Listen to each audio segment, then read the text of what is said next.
నిలబడినటువంటి ఉద్యమం. ఆ జిల్లా ఇస్తే రేపు పారిశ్రామికంగా పరిశ్రమలు వస్తాయి మన ప్రాంతానికి. ఇప్పటికే రిలయన్స్ వచ్చింది.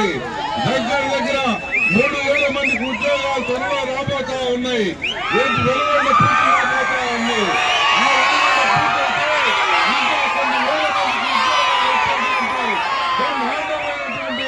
కంపెనీలు మన మార్కాపురం తీసుకొస్తానని చెప్పి మీ అందరికీ మాటిస్తా ఉన్నా.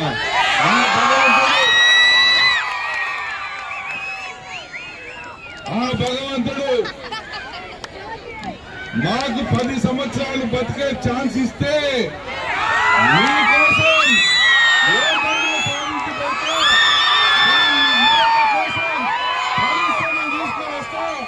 అలాగే ఈ ఊరు రూపురేఖలు మార్చేస్తా. ఈ యొక్క మహానాడుగా తయారు చేస్తా. కొన్ని వేల మందికి ఉద్యోగం కోసం చేస్తానని మీ అందరికీ మాటిస్తా ఉన్నా.